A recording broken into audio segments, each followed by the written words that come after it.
முதல் முறையாக வராகி அம்மன் கோயிலுக்கு போகணும் அப்படின்னு ஒரு எண்ணம். அதாவது சென்னையிலேருந்து பெங்களூர் போகிற ஹைவேல பள்ளிகொண்டா டோல்கேட்டு கிட்ட வராகி அம்மன் கோயில் இருக்குது.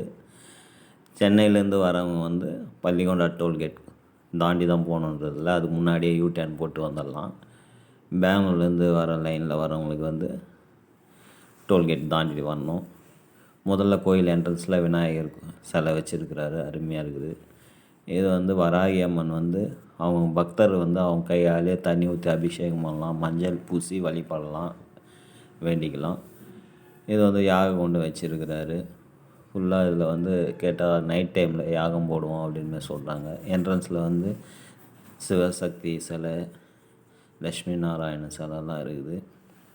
இதை பார்த்துட்டு அப்படியே உள்ளே போகலாம். இது வராகி அம்மன் கோயில். இதில் என்ன விசேஷம்னா, வர பக்தர்கள் எல்லாம் அவங்க கையாலே தண்ணி எடுத்துகிட்டு போயிட்டு அம்மன் மேலே ஊற்றலாம்.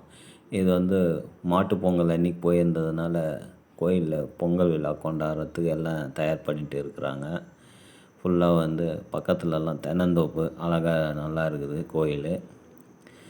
இந்த விசேஷம்னா அது கோயிலில் அவங்க கையாலே தண்ணி ஊற்றலாம், சொம்பில் தண்ணி தராங்க. எடுத்துகிட்டு போயிட்டு சைடில் படிக்கட்டு மேலே போயிட்டு தண்ணி ஊற்றிட்டு நம்ம இறங்கி வரலாம். இங்கே இந்த கோயிலில் இதுமாரி கையாலே செய்கிறதுக்கு தண்ணி ஊற்றுறதோ மஞ்சள் தடவி அபிஷேகம் பண்ணுறது அதுக்கெல்லாம் எந்த காசும் வசூல் பண்ணுறது கிடையாது. எல்லாம் இலவசமாக தான் பண்ணுறாங்க. நைட் டைமில் இந்த யாகம் செய்கிறாங்க.